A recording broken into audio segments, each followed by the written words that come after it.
Vous écoutez le Flash Actu, issu de l'épisode S304 du podcast Faut pas pousser les ISO, diffusé le 21 octobre 2021.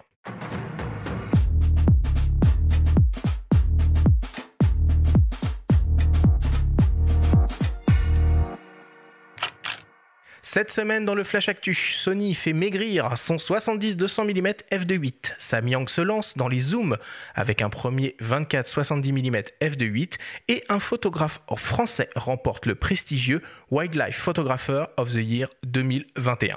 Le Flash Actu vous est présenté par Fox.fr, le site des spécialistes de l'image.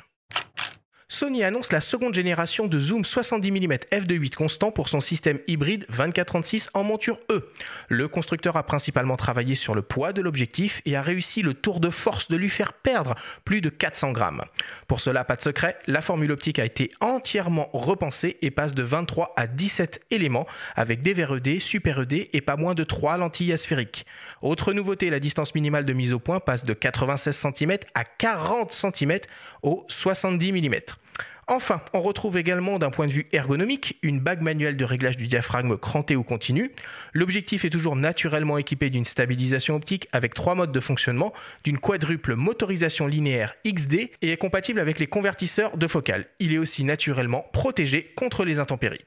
Le nouveau Sony FE70-200 mm f2.8 GM OSS 2 sera disponible en novembre et proposé au prix de 3 000 €. A noter également que la première génération sera toujours commercialisée.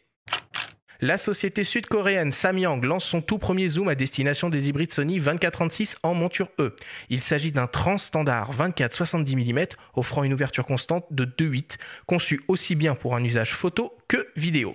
Au programme, on retrouve une formule optique composée de 17 éléments répartis en 14 groupes, avec entre autres 2 éléments asphériques. L'objectif intègre une motorisation autofocus pas à pas STM et un diaphragme circulaire à 9 lamelles.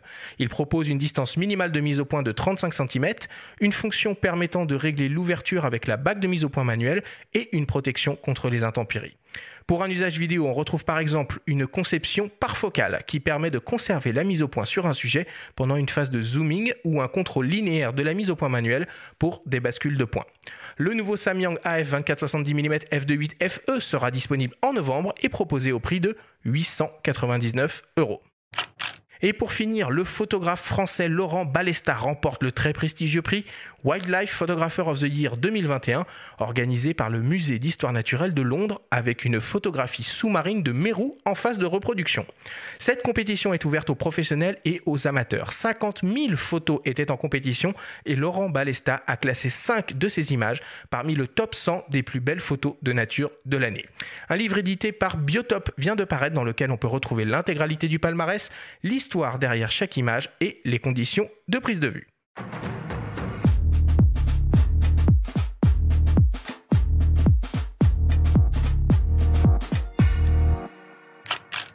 Benjamin, une fois de plus, l'actualité est dominée par les nouveaux objectifs qui sortent et qui continuent de sortir, toujours plus grands, toujours plus forts, toujours plus chers. Et oui, il y en a beaucoup pour la monture E, encore une fois. C'est intéressant de voir Samyang qui sort son premier zoom. C'était attendu. Eh ben, attends, pour la petite histoire, moi j'ai eu la chance de visiter les usines Samyang, donc en Corée du Sud, il y a, je dirais 5-6 ans, au moment où ils venaient de commencer à sortir des optiques modernes, autofocus pour les hybrides Sony. Et alors quand je leur ai posé la question, bon, vous faites des focales fixes, très bien, et les zooms et la stabilisation, tout ça, et ils m'ont répondu, ça va venir, on y travaille. Et donc voilà. Ouais, ils répondent souvent ça, les ingénieurs. Mais là, on n'y croit pas toujours. Pour une fois, c'est vrai. Et ça arrive enfin, donc c'est très bien. Puis après, Sony a pris de l'avance, donc un 70-200 plus léger en version 2. C'est ça, déjà les deuxièmes versions, quoi. Et voilà, ils en sont déjà à la deuxième phase, quand d'autres attaquent la première. Mais c'est bien, ça va stimuler un petit peu tout le monde. Et puis, il y a accessoirement des petites optiques qui sortent aussi. Il y a Nikon qui sort un 18-140 pour la PSC. Pourquoi pas, c'est bien. C'est des petits zooms qui peuvent faire un petit peu tout. Finalement, c'est des bons compromis, voilà, avec son boîtier quand on ne veut pas changer d'optique. Et puis Sigma qui sort aussi un 18-50 pour la PSC, monture L et E. Et ça montre que la PSC est toujours là, comme on le dit, à ses micros depuis le début. Olga, j'ai cru comprendre que toi, tu étais utilisatrice de matériel Nikon. Quel boîtier en particulier ?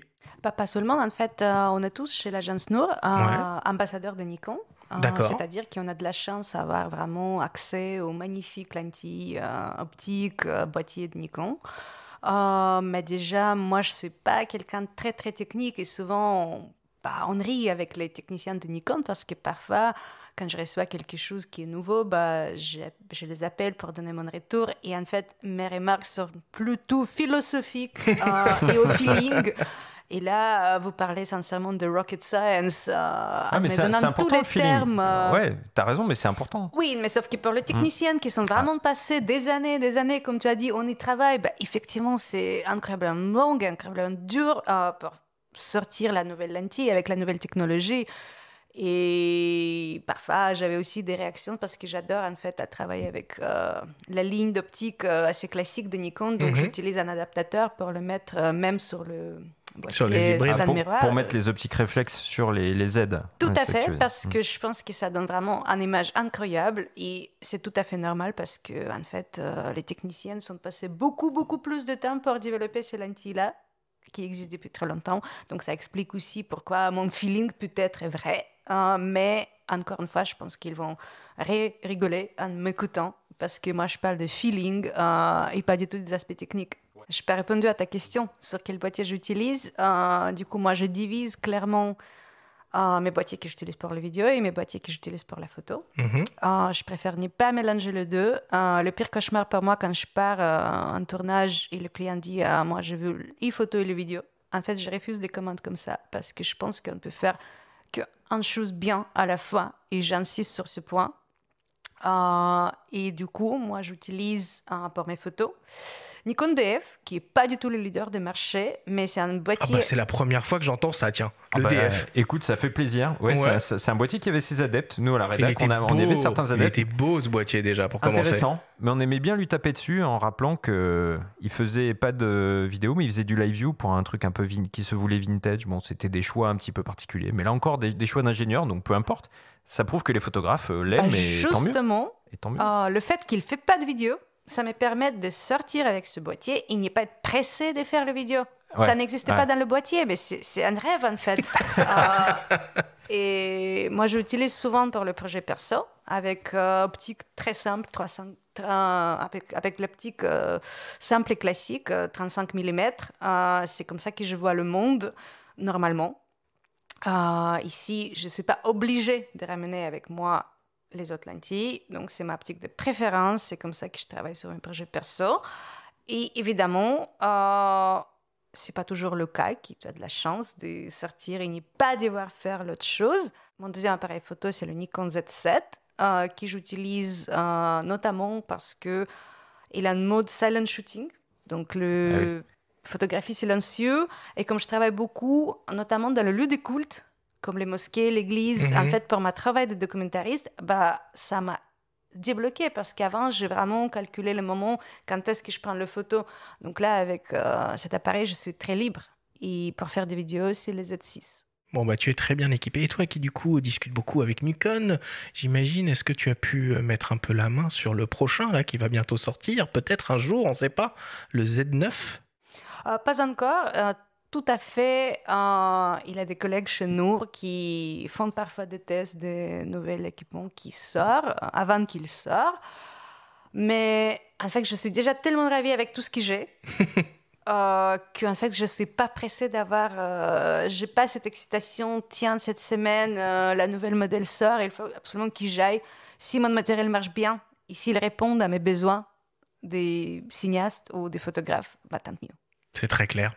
Benjamin Laurent Balesta, premier Français à remporter ce célèbre prix. Ouais, et c'est mérité, tant mieux. Nous, on adore ce qu'il fait, on adore son boulot. Il faut qu'il vienne à ce micro, de toute façon. Ça fait longtemps qu'on se le dit. Au coin du feu, qu'il vienne au coin du feu. Et il faut qu'il nous raconte un petit peu ses expéditions fantastiques au milieu des requins ou sous la Méditerranée. Enfin voilà, c'est quelqu'un de génial et tant mieux et bravo à lui. Et puis un mot sur le prix 6 mois du photojournalisme, puisqu'on est toujours dans la partie un petit peu image. Le prix 6 mois qui existe depuis 2 ans et qui vient d'être décerné à 2 photographes, Fabiola Ferrero et Seif Kousmat, pour des sujets qui vont se dérouler au Venezuela et au Maroc, avec une thématique liée à l'environnement pour le second. Et c'est un très beau prix doté de 10 000 €. Voilà. Donc ces 2 photographes vont se partager cette somme pour mener leur projet à bien Et c'est une belle initiative pour ce magazine dont on a parlé la semaine dernière, puisqu'il fête ses 10 ans d'existence. Voilà.